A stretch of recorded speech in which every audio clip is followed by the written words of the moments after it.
आप शायद जानते ही होंगे कि इस दुनिया में अनगिनत विकल्प है जो कि आपके घर की दीवारों को सजाने के उपयोग में काम आते हैं। कुछ तरीकों में सीमेंट, मोर्टार और पेंट के साथ काम करना शामिल होता है, तो दूसरी ओर कुछ कामों में फिनिशिंग मटेरियल की आवश्यकता होती है जो कि सतह पर इंस्टॉल की जाती है।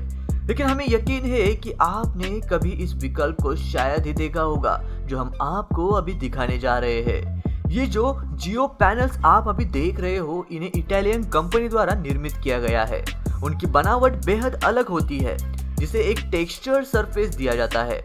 इस मामले में एक पत्थर की दीवार बनाई जा रही है जिसकी सतह की नकल करने के लिए बड़ी संख्या में पहले से ही छेद किए गए हैं। इस तकनीक का रहस्य पहले से निर्मित दीवारों को सजाने के लिए नहीं है, बल्कि इस दीवार की सतह को शुरुआत से लेकर अंतिम पैटर्न बनाने की तकनीक तक का निर्माण करने के लिए माना जाता है। इसीलिए जियो पैनल्स को फोम वर्क का हिस्सा माना जाता है। जिस स्ट्रक्चर में लिक्विड कंक्रीट को डाला जाता है, वह फोम वर्क उस लिक्विड कंक्रीट को एक सही आकार देता है। जब यह जमकर कठोर हो जाता है तो यह फाउंडेशन दीवार या एक कॉलम की तरह बन जाता है। देखा जाए तो फोम वर्क के अंदर की बनावट टेक्सचर वाली होती है, इसीलिए कंक्रीट सूखने के बाद ठोस होकर फोम वर्क का आवश्यक आकार लेता है। यह ध्यान देने वाली बात है कि कंक्रीट उनके अपीयरेंस की परवाह किए बिना जियो पैनल का रूप आसानी से ले लेते हैं। नंबर 2 पर आता है हेयरिंग बोन पैटर्न। शायद एक कमरे को सजाने और उसे और अधिक दिलचस्प और अनोखा बनाने के लिए सबसे आसान और सबसे प्राकृतिक तरीका एक असामान्य पैटर्न के साथ एक फ्लोर फिनिश चुनना होता है। आप इसे पैरक्विट के इस्तेमाल से हासिल कर सकते हैं, या फिर आपको कुछ पैसे बचाने हो तो लैमिनेट फ्लोरिंग यह तरीका सबसे अच्छा माना जाता है। हेयरिंग बोन पैटर्न का उपयोग दुनिया भर में कई सदियों से किया जा रहा है। परिणाम इसकी कोमलता है जो कि किसी भी इंटीरियर में सामान्य पूर्वक रूप से फिट बैठ जाती है। इस वीडियो में आप देख सकते हैं कि कैसे त्वरित और आसान तरीके से फर्श का काम किया जा सकता है। सबसे पहले तो एक माहिर कर्मचारी जिसे कमरे का काम करना होता है, वो उसे 2 हिस्सों में बांट देता है। यह एक आवश्यक क्रिया है जो कि ग्लू के इस्तेमाल को उचित परतों में रखती है। यह क्रिया केवल उसी क्षेत्र में की जाती है जहां कार्यकर्ता अभी काम कर रहा होता है। फिर एक माहिर कर्मचारी पूरी तरह से फ्लैट स्क्वायर वाले आकार का एक टेम्पलेट लेता है और इसके संबंध में बोर्ड लगाए जाते हैं जो कि एक सटीक पैटर्न को निश्चित कर लेते हैं। इस काम का सबसे कठिन हिस्सा दीवार के करीब पैनल को लगाना होता है। पैनल का अतिरिक्त हिस्सा जो उपयोग नहीं होता उसे काट दिया जाता है, जिसे कर्मचारी बेहद अच्छी तरीके से करते हैं। नंबर 3 पर आता है बॉनवे। माना जाता है कि किसी भी सतह को पूरा करने का एक और विकल्प हमारे पास उपलब्ध है। हालांकि इस विकल्पों को श्रमिकों से विशेष कौशल्य की आवश्यकता नहीं होती, बल्कि यह उनके धैर्य और परिशुद्धता का परीक्षण करता है। एक आसान सा तरीका मतलब एक बनावट वाली सतह वाला एक रोलर है जो कि सतह पर ईंटों का अनुकरण करता है। यह सड़क पर फ्रेश कंक्रीट की सतह पर चलाया जाता है। यह रोलर एक अहम भूमिका निभाता है क्योंकि फ्रेश कंक्रीट होने के कारण सामग्री नरम और लचीली होती है, जिसके कारण रोलर सतह पर एक पैटर्न बनाता है। इस काम की मुख्य बात यह है कि इसे बेहद सावधानी से किया जाता है ताकि सामग्री की पवित्रता में कोई भी बदलाव ना हो। अगर एक गलती हो जाती है तो सतह को फिर से जल्द लेवल कर दिया जाता है और रोलर को फिर से सतह पर चलाया जाता है। यह न केवल एक रास्ते को सजाने का सबसे तेज तरीका है, बल्कि यह तकनीक उस रास्ते को कम फिसलन वाला बनाती है। अब अगले नंबर पर आता है टाइल लेवलिंग। टाइल वाली फर्श को चिकनाई और उसका टिकाऊपन आपकी इंस्टॉलेशन तकनीक की गुणवत्ता पर निर्भर करता है। जब टाइल पहले से ही फर्श पर रखी जा चुकी होती है और सीमेंट मोर्टार अभी तक सूखा नहीं होता, इस चरण पर आपको सबसे अधिक ध्यान देने की आवश्यकता होती है। इस प्रक्रिया के भाग में गलती करना बहुत आसान और आम सी बात मानी जाती है। उदाहरण के लिए सामग्री पूरी फर्श पर फैलकर सतह खराब कर सकती है, या फिर उदाहरण के लिए टाइल्स में से कुछ टाइल्स ऊपर नीचे हो सकती है, जिसके कारण पूरी बनने वाली वह सतह असमान बन सकती है। यह विशेष टाइल लेवलिंग टी सिस्टम इन सभी दोषों को रोक सकता है। हालांकि यह तकनीक काफी कठिन लगती है, लेकिन वास्तव में यह बेहद आसान है। यह सिस्टम में विशेष रूप से क्लिप और वेज का उपयोग किया जाता है।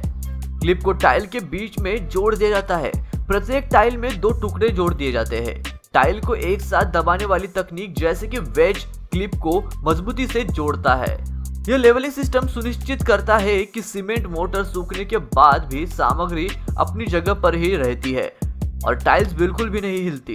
थोड़ी देर बाद जब सीमेंट मोर्टार सूख जाता है तो हथौड़े के इस्तेमाल से वेज हटा दिए जाते हैं। अगले नंबर पर आता है रोका मैट स्केट। हमने आपको पहले ही दिखाया था कि किस प्रकार एक ठोस सतह पर एक पैटर्न कैसे बनाया जाता है, लेकिन आपने कभी सोचा है कि आप सतह को कैसे चिकना और एक समान रूप से बना सकते हैं? हम उसी के बारे में अभी बात करने जा रहे हैं। इस फाइल में अनेक अनोखे हाथ से इस्तेमाल किए जाने वाले उपकरण हैं, जिन्हें फिनिश ट्रॉवल कहते हैं। हालांकि अधिक अनुभवी कार्यकर्ता पावर ट्रॉवल का इस्तेमाल करना पसंद करते हैं। उदाहरण के लिए द स्केट, जो कि जर्मन कंपनी रॉकेट मड द्वारा निर्माण किया गया है। यह उपकरण बेहद हल्के वजन का माना जाता है, जो कि कम से कम 3.1 किलोग्राम वजन का होता है। इसके इस्तेमाल से लंबे देर तक काम कर रहा कोई भी कर्मचारी जल्दी से थक नहीं जाता। छोटी केबल के कारण काम और भी आसान और आरामदायक हो जाता है। इसके घूमने की गति 300 आरपीएम तक होती है, जो कि पूरी तरह से समान लेवल की गारंटी देती है। अन्य बातों के अलावा रोका मैट स्केट लाइम सीमेंट और प्लास्टर के साथ काम करने के लिए उपयुक्त है। नंबर 6 पर आता है वैगनर कंट्रोल प्रो 250M। जब भी कभी प्रतिभाशाली कार्यकर्ताओं की बात आती है तो उनकी प्रशंसा न केवल उनके काम करने की गुणवत्ता पर होती है, बल्कि वे किस प्रकार अपना काम नियमित रूप से तेजी से करते हैं इस पर भी निर्भर करती है। इसलिए अभी आप जो उपकरण देखने वाले हो वह उपकरण इस फील्ड में बेहद मूल्यवान माना जाता है। उस मूल्यवान उपकरणों को the airless control pro 250M spraying device इस नाम से जाना जाता है। इस उपकरण का निर्माण वैगनर नाम की जर्मन कंपनी ने किया है। यह उपकरण अधिकतम परिस्थितियों में प्रोफेशनल कामगारों के लिए कॉम्पैक्ट और आइडियल माना जाता है। यह बिना कोई निशान छोड़े दीवार पर समान रूप से रंग को बराबर बांटता जाता है और यह एक हाई लेवल की प्रतिभाशाली प्रदान करता है। इसकी स्प्रे करने की क्षमता एक कंप्रेसर की तुलना में 95% छोटी होती है। कंट्रोल प्रो 250M न केवल पानी में मिलाए गए पेंट के साथ ही नहीं, बल्कि और अन्य सामग्रियों पर भी इस्तेमाल किया जा सकता है। उदाहरण के लिए वुड प्रोसेसिंग एजेंट के एंटी कोरोजन सॉल्यूशन और सॉल्वेंट पर भी इस्तेमाल किया जा सकता है। इस किट में विशेष फिल्टर और नोजल शामिल होते हैं, जो कि मोटे और तरल पदार्थों को संभालना आसान कर देते हैं। इसकी कोटिंग की गति लगभग 8 स्क्वायर मीटर प्रति मिनट होती है। यह तकनीक एक रोलर की तुलना में सतह को 4 गुना तेजी से पूरा करने की अनुमति देती है। नंबर 7 पर आता है जिप सिस्टम। छत का निर्माण करते समय आपको इस बात का ध्यान रखना बेहद महत्वपूर्ण है कि उसमें उचित इंसुलेशन किया गया हो, जैसे कि सभी जोड़ों और परतों को अच्छी तरह से कवर किया जाना चाहिए ताकि किसी भी कारण घर में पानी का लीकेज ना हो। पहले के लोगों को इस प्रकार के इंसुलेशन को स्थापित करने के लिए बेहद लंबी और जटिल प्रक्रिया करनी पड़ती थी, लेकिन आज नई पीढ़ी की इस प्रकार की अनोखी सामग्रियों का उपयोग करना संभव है। उदाहरण के लिए अमेरिकन कंपनी ह्यूबर द्वारा दी गई अनोखी इंसुलेशन सामग्री। ये विभिन्न प्रकार की इंसुलेशन सामग्री है जो छत, पाइप, फाउंडेशन, खिड़कियों और दरवाजों के लिए खास तौर से उपयुक्त है। आप किसी भी मामले में इनको सबसे अधिक सुविधा वाले विकल्प जैसा चुन सकते हैं। यह इंसुलेशन एक सिंपल टेप की तरह दिखाई दे सकता है या यह एक इलास्टिक सामग्री भी हो सकती है जो कि आसानी से फैलती है। यह इंसुलेशन टेप कठिन और असुविधाजनक स्थानों पर भी आसानी से फिट होती है। इसका अंतिम प्रकार लिक्विड इंसुलेशन है जो सूखने के बाद सख्त हो जाता है। इन सभी मामले में यह इंसुलेशन मटेरियल पूरी तरह से पानी और हवा दोनों को रोक सकता है। इस सामग्री का फॉर्मूला -17 से 49 डिग्री सेल्सियस लगभग किसी भी तापमान पर उनके निर्धारण की अनुमति देता है। अब आखिरी नंबर पर आता है पोरोथर्म। आज के वक्त में अग्नेय कर्मचारी बाकी कर्मचारियों से अलग माने जाते हैं क्योंकि उनमें सही बिल्डिंग मटेरियल को चुनने की क्षमता होती है। वे पारंपरिक ईंटों या कंक्रीट ब्लॉक के बजाय वे इनोवेटिव सिरेमिक ब्लॉक या प्रोमोथर्म को चुनते हैं। यह विशेष सामग्री ऑस्ट्रेलियन कंपनी वेनर बर्गर द्वारा निर्माण की गई है और इसके कई फायदे भी है। उनमें से एक है उनकी उत्कृष्ट थर्मल इंसुलेशन। जिस प्रकार एक ईंट की दीवार में गर्मी बनाए रखने की क्षमता होती है, उसी तरह पोरोथर्म ब्लॉक से बनी दीवार होती है। यह 235 सेंटीमीटर जितनी मोटी होनी चाहिए। कंक्रीट की तुलना में यह अंतर उतना महान नहीं है, लेकिन फिर भी यह काफी है। कंक्रीट की दीवार कम से कम 48 सेंटीमीटर जितनी मोटी होनी चाहिए। आप सोच रहे होंगे कि इस मटेरियल का रहस्य क्या है, तो आपको बता देता हूँ कि इस सामग्री का रहस्य उन ब्लॉक्स के अंदर की छेदों में होता है। छिद्रों वाली इन संरचना की सामग्री और मिट्टी में लगाई गई लकड़ी के चिप्स, यह सभी सामग्री दीवार को एक प्रकार से सांस लेने की अनुमति देती है। दूसरा फायदा यह है कि इनमें आग प्रतिरोधकता करने की क्षमता होती है। उत्पादन के दौरान इन ब्लॉक्स को 900 डिग्री सेल्सियस पर गर्म किया जाता है और निश्चित रूप से हमें इनके ताकत का उल्लेख जरूर करना चाहिए।